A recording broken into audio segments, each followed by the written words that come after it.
Qu'est-ce que tu fais, maman? Je t'observe, voyons, Ah, c'est vrai, l'observation est très très importante.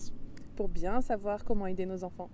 When I'm gone, oh honey, though our friendship ceases from now on. Salut Fafa. Salut maman! Bonjour! Salut à vous. Donc comme on l'a dit, on va parler de l'observation aujourd'hui. Et oui, l'observation c'est très important. Nous d'abord dans notre métier d'éducateur Montessori, c'est essentiel. C'est le cœur de métier. Voilà, de prendre une demi-journée, voire même une journée complète pour analyser les détails, analyser chaque enfant individuellement et prendre des notes pour pouvoir lui proposer l'aide utile. Totalement.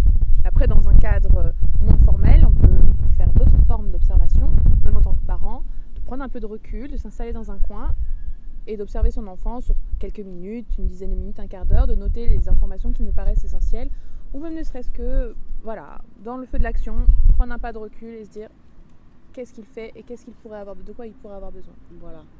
Et faire attention vraiment aussi à tous ces mouvements. Et surtout, on ne le dérange pas. Ah, très important. Oui. Essentiel. Écoute, je vais t'observer maintenant. Hein. Donc, tu fais quelque chose parce que je vais t'observer. Mon Dieu, je sais pas quoi faire, ça m'oppresse. Non, ça on oublie. Oublions ça. Et donc, pourquoi observer? Pourquoi observer? Eh bien, comme on l'a souvent abordé dans nos vidéos, observer, ça permet d'apporter l'aide utile. Très important. Et oui. Comment je dois réajuster mon comportement par rapport à mon enfant?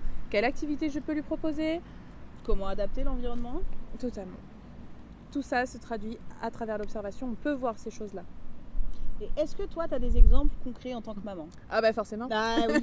Eh bien, nous sommes toutes oui, maman. Donc moi, mon plus grand, il avait beaucoup de mal à se mettre dans l'activité et il ne savait pas faire tout seul en fait. Et je me suis rendu compte en prenant un peu de recul qu'il n'avait pas de lieu de travail en fait à lui. Il y avait la table du salon, il y avait la table de la salle à manger, mais il n'y avait pas de table pour lui. Donc ce qu'on a fait, c'est qu'ensemble, on a réaménagé sa chambre pour lui adapter un petit coin bureau avec une table à sa hauteur, une chaise à sa hauteur. On a mis le pot à crayon, les papiers à disposition et comme ça, il va rentrer plus facilement dans l'activité en autonomie. Il n'a plus besoin de venir me dire « Maman, je veux dessiner » ou autre. Voilà, Eh oui. Donc tout ça, grâce à l'observation. grâce à l'observation. Toujours. Donc prenez un temps, ça prend pas longtemps. Non, C'est et pas c'est grand-chose, important. mais c'est très important. Et Ça oui. permet d'avoir un nouveau regard sur son enfant aussi et ça, c'est une bonne chose.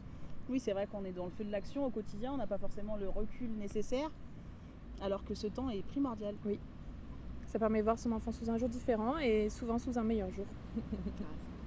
Eh oui. Voilà, pour plus d'informations, n'hésitez pas à lire l'article qui sera associé à cette vidéo. Et si vous avez des questions, comme toujours, Bien sûr. la page N'hésitez pas. Facebook. Abonnez-vous. Abonnez-vous, n'oubliez pas. Allez, au revoir à tous. Au revoir. On va aller observer un petit peu ce qui se passe. Belle maman, qu'est-ce que tu fais? Très bien. Nous allons observer le maman. Comment elle déglutit?